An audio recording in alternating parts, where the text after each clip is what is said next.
how was the squad looking ahead of this one then? Yeah, good.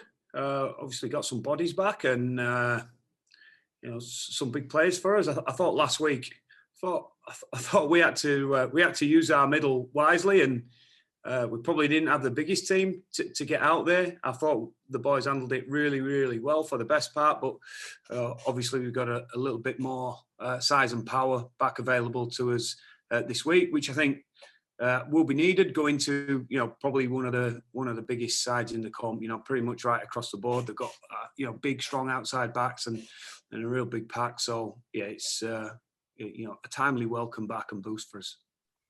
Yeah, a couple of those being Aledzki, Tom Holroyd as well. Zane Tahu, how tough a road has it been for him after what he went through with COVID? Yeah, he did get COVID bad, mate. Yeah, he obviously he's had a real stop-start, beginning to his Leeds career, which has been frustrating for him. Because even though at times he's probably not been on the field, he's had a pretty major impact around the place in his ethic, his smartness, the intensity in training. So we've very, very much missed a player of his quality, and hopefully from here on in, touch wood, we can get some consistent football out of him, which I'm sure we will. But it's a big boost for everybody to know that he's going to be taking the field. COVID hit him pretty hard. He did really struggle with it more than the majority of our players. So his return to play were a little bit longer than we would have liked, and just when he came back training, had a little bit of soreness in his Achilles, which was something that, given the nature of what Achilles injuries can be, we just wanted to make sure we ticked all his boxes coming back on that. So yeah, good to get him back, mate, and a very welcome addition into a squad this week. Considering how tough that must have been for him and how tight this group are, how excited were everybody to see him back and fully ready to go now? He's just a big presence for us. He's a big presence on the training field, great presence in team meetings. He doesn't speak often, but when he does, it's genuinely worth listening to. And I think guys, when they take the field, with Aledzki, Pryor, and Tahu in the middle, it's a pretty comforting, comforting knowledge to know that you've got so much experience and power up front. So they'll have to be good this week. Hull have been pretty good through the middle and defensively. They were a little bit off last week. We understand some reasons why, and I think they've got some additions back into the squad as well. But no, really pleased to get our starting middle back. It'll be the first time since Castleford that they've played together. How's Harry Newman doing after his comeback? Great. You can imagine what his first game back, Catalan away, on a difficult day for us, some travel. He's not played for an awfully long time. So to get that one under his belt gave him a lot of confidence into last week. And just his whole demeanour into the game were different. I guess to say, while he were pleased to be back for the Catalan game, there were, you can imagine there's a fair bit of, I won't say apprehension, but a need to get through this game and come out in one piece, given the nature and magnitude of the injury. But I think we saw glimpses of him last week where he really showed us, what we've been missing. He's a guy that is full of energy. He beats people. Whether he gets the ball in his hand early, he's just got a real desire to go to the game and get his involvements high, and he's a player of immense quality and talent. I know as well you've got Luke Gale back for this one. He has come out and explained about what's happened and why he's not captain at the minute. But from your perspective, how tough a call is that anyway to stand down somebody as a captain? Yeah, it is. But I think we all realise that Luke alluded to it himself, I think, in the interviews he did. We talk about trademarks, but effectively what we mean is, we have a set of standards and behaviours that we feel as a club, no matter what the situation, we like to fall back on any data. And, he's the first bloke to stick his hand up and say maybe he wavered from that. What I will say in his defence a little bit, a couple of things is, if anybody thinks you don't go through a season without disagreements in a rugby league squad, then they're kidding. And Luke is extremely competitive person, which has made him the player he is. I'm sort of speaking in his defence here a little bit. That's made him the player he is. And just unfortunately at this time, he didn't manage that competitiveness, spirit, emotion, probably in the right way. And the term we've used is he breached some protocols, and we just felt that for the rest of the squad, we had to uphold some of them standards we set. He realises, we realise. I think there's a lesson in it for all of us, for the squad. But I can also say this, Tim. It's been a very easy one for us to move on from as well. I don't think there's any lingering. I think you find within clubs that you can have disagreements and you can have arguments, but you can very quickly talk about it and move on as well. And after so long in the game, it won't be the first and won't be the last that I've had as a head coach. Certainly won't. And I dare say it's not the first or last that Luke will have. But as I say, I think we've had while there's elements of it disappointing, it's been a real easy and quick one for us to move on from.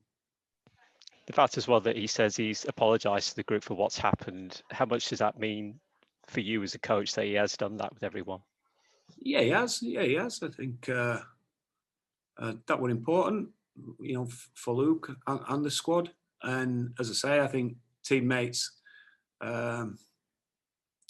we have got a pretty strong squad and tight bunch here, and they're more than happy that happened and enables everybody to sort of move on and put it behind us, and which we have done, mate. Which we have done.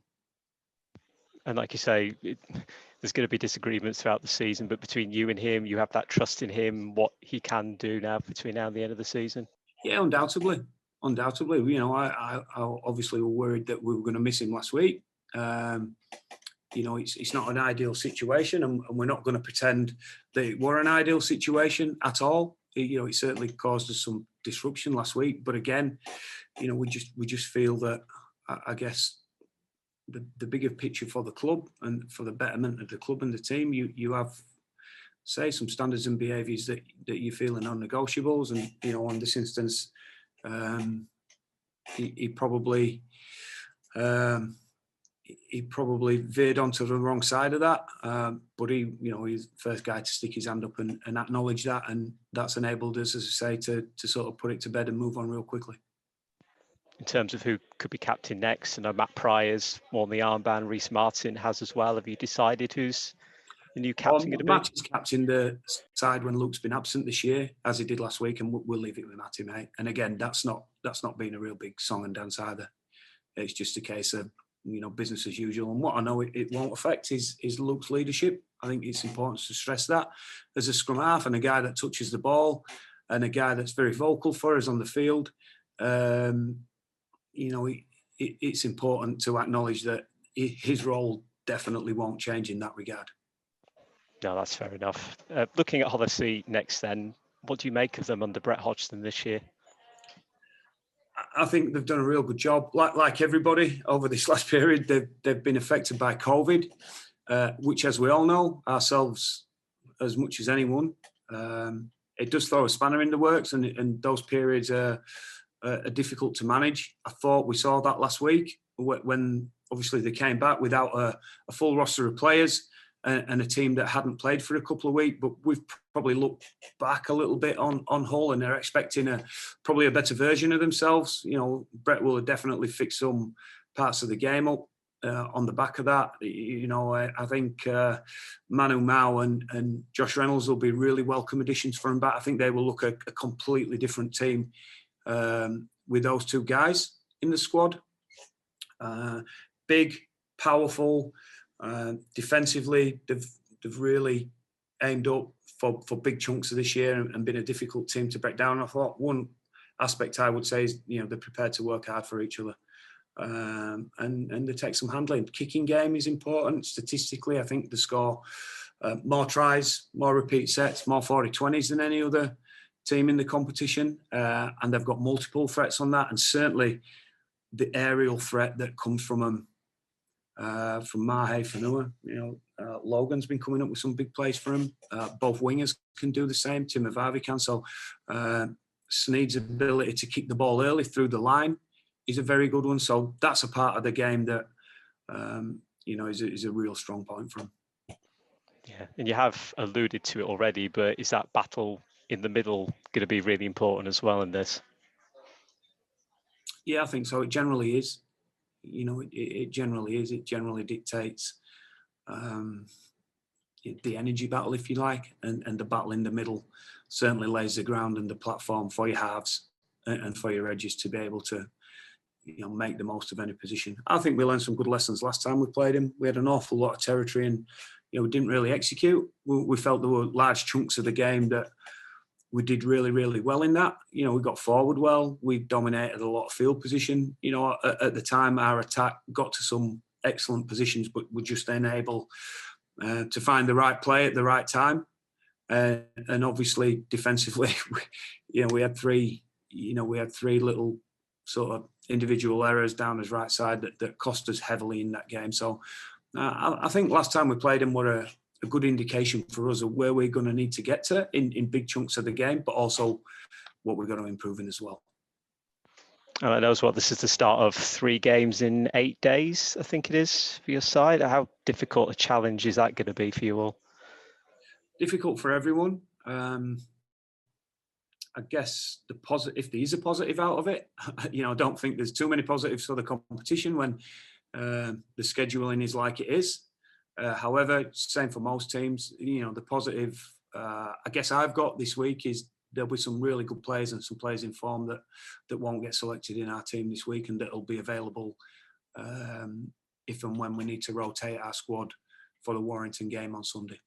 Just on Matt Pryor, I think you've described him before as a leader with his actions rather than words. I know obviously he'll have the armband as such now. In terms of the dynamic of the team with Luke and Matt, do you see there being any change there at all in the way that they go about the business? A really simple one, Matt, none whatsoever. And we've already spoken, myself and Luke have had a conversation that this will not change his role in the team. It won't change his influence for us. If anything else, we want to show, we want him to really rise to the challenge on leadership, given where we've been this week, which I think he's going to do. And for Matty, as we spoke about before, Matty's such a laid-back, easygoing guy. It was a 2-second conversation. Yep, no problem. Let's get on with it. Let's move on. And what we know with Matt is, he gives you a 7 or 8 out of 10 every week in his actions. He's not going to be the most vocal leader, but he's a guy that, he's in his own way, will get about the changing room, instigate a lot of small talk, instigate a lot of responsibility on the middles and what's required from them this week. And again, we've got a super experienced, smart player alongside him in Zane. So our guys will manage themselves in units, Matt, too. The right side will take responsibility, the left side will take responsibility. And, collectively, mate, I just don't see it being too much of a factor or a change for us. We all know what Luke's like as a character.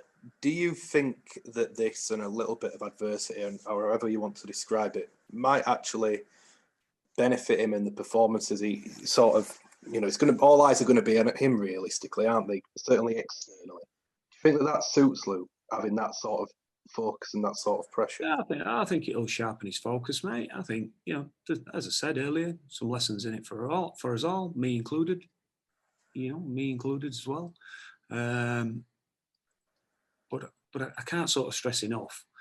While it sort of might seem like a big deal and a big story, it's been a very, very easy one for us to move on from and business as usual. And it will not change Luke's role, nor do we want it to, and nor will he let it change his role. Mm-hmm. I just wanted to ask you about a bit more about Zane. You said that he's had a huge influence huge impact around the club, despite not being playing. Could you just sort of elaborate on the sort of things that he's brought to culture, team ethic, and all those? Yeah, I would go back to probably his first training session, and you see the intensity in which he trains, in which he tackles, in which he carries the ball. It sort of makes the other middles think, if he's getting his levels up to that every single play, every single drill, then we've got to go with him. He's a caring guy that shares his knowledge around the squad, particularly the middles. He sets a great leadership when we get on the mats and do our defensive drills and our wrestle. And he's a guy that he really likes the teammates he plays with, so he has a lot of care for them. So he's a guy that, with Michalecki and Tommy Allroyd, for example, Jared, he'll share everything he's got to try and encourage them and make them better players. I know it's been a little bit disappointing, I guess, and frustrating that he spent so much time off the field so far, but we've got him for 3 years, mate, and hopefully, touch wood, his luck changes on that. I can't say enough. I disagree with a 4-game ban that he got. I have not seen anybody at all with a grade D for a similar offence this year.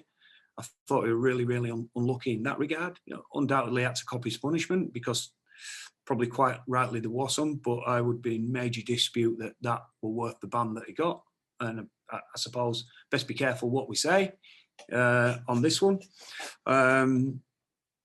But no, mate, he has gone wholeheartedly into becoming a Leeds player. Even before he came, he was researching the club, researching the history of the joint, the good players that have played in certain positions. So it wasn't just a case of going picking a contract up in the UK. He was going to immerse himself in everything we do with the goal of making us a better team and a better squad. Which over the long term, his impact, I think, will be seen more and more further down the line.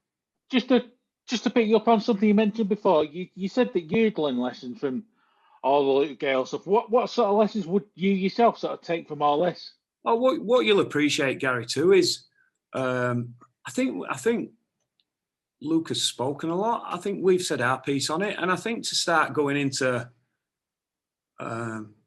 detail, I guess I want you guys to appreciate too that out of respect, some things lay behind closed doors. Clearly, there's lots of stuff on social media, and as I've already said, if you guys think that we work in an environment with so much testosterone, masculinity, competitiveness, and that's the word I'll use where Luke's concerned, if you guys think that from day to day, week to week, that it's all, all fluffy and people don't, have disagreements and words, you're kidding yourselves. You're absolutely kidding yourselves. Because it is, that's the environment. How you deal with it is really important. And I think on this occasion, it just overspilled a little bit. But I want you to appreciate that rather than me sit and regale every minute detail in that respect, I'm not going to do that. I'm not going to do that. I'm just looking forward to what's in front of us, and can absolutely say that on no part, be that the players, be it on Luke or the coaching staff, there's any baggage from it, because there's not. Just moving on to Zane, is his family over here yet, or is it just him that's over here at the moment? No, not yet. Yeah, he's just over on his own at the moment. Obviously, there's different reasons why at the moment, but yeah, I think that's all in motion, mate. So coping with obviously being quite ill when you're on your own on the other side of the world from your family must make it even harder, I guess. Yeah, it will. He's got a lot of support around him. Maybe questions to ask him, really, Gaz. But yeah, obviously he's got a lot of friends here. We're giving him as much support as we can. But I've been through the situation myself, living in another country when you're away from your children. It's it has its moments. Undoubtedly, it has its moments. So hopefully, they're short-term ones that that landscape is going to change for him. Just with Luke not playing last week, obviously it gave Callum McRae the chance. He scored a try. He thought he went okay. What was your assessment of his performance? Yeah, I think you take into account his lack of action this year, Aaron, that he hasn't played for an awfully long time. He's had 3 injuries, one surgery, and then he's had 3 little flare-ups, nagging problems. He's had a real difficulty getting on the field with us this year. So we weren't, we a bit of unknown for us, Aaron. I guess we didn't know what to expect from Cal. Whether we would see the best version of him, But I thought I did a really competent job. Some of his kicks didn't try to bite off more than he can chew. Just kicked the ball effectively well when he needed to. Certainly some improvements we need from him gradually, week by week, as we get in there. Thought he really tried hard to stick his body in front of some people on some tough tackles. But I think, like most people are, and too, we have to probably acknowledge that we're not going to see him firing on all cylinders on one performance after so much time out. And hopefully, mate, he's going to get another chance this week, and he can move forward on a pretty solid base that he built for himself against Salford. There's a bit of talk he might move on next year. His future's a little bit uncertain. Has he got a future at Leeds, or is it not determined yet? What's sort of your stance on it? Yeah, that's up to him. I've had a conversation with Cal. We'd like him here next year. He's an option both ways on his contract, and we've indicated we'd love to have him here. However, you've got to be realistic and say, look, if Callum sees there's a better option and opportunity, be that a starting position and monetary value, realistically, he may well want to take it if it's with the right club. I know he's been linked heavily with Castleford, but we've had the conversation that, look, Cal, we want you here. I guess how he performs from here till the end of the year, Aaron, will dictate where we see him in our pecking order, and how much pressure he can put on, our starting players, and what his opportunities are. That's the realistic, if we're not sort of fluffing around the situation, that is the realistic option for Callum. Does he see the opportunity as the right one to stay here, or has he got somewhere where he sees him playing more and of course contract value may well come into it? But what he does know from our end is, we want to keep him. We see plenty of value in keeping Callum in our squad. I think he's been really unlucky with injuries. Even going back to last year, he's wanted and had to sit patiently for some opportunities, and when those opportunities came, unfortunately, he wasn't right to play. So that's been difficult and frustrating. But again, mate, I think if you ask Callum may well be a bit more diplomatic around it, but that's ultimately that's where we're at. I think his take on it at the moment is a bit like I've just said. He wants to get back playing and see how his form is before he makes any sort of decisions moving forward. Just finally from me, I'm sure you're watching like the rest of us to find out about the World Cup. If it doesn't go ahead, does that change how you sort of do things, I guess, both in the off-season and going into pre-season next year? Does it change the way you operate? Yeah, good question. Good question. Yeah, it does, mate. Yeah, it does. We're giving that some thought. Clearly, we're trying to anticipate who may well be in any World Cup squads. As yet, we don't know if Australia or New Zealand will be in it, but we've players that qualify for New Zealand and some of the lower tier nations as well. Zane being one of them. Zane could have a chance of getting picked for New Zealand and Cook Islands. If the World Cup's not on, I think one of you guys threw it up last year. Do they extend the season a little bit and try and get the fixtures all played so we have some parity in the fixture list and we're not getting as congested as what we are? That might be an option, but I haven't been following it too much, Aaron.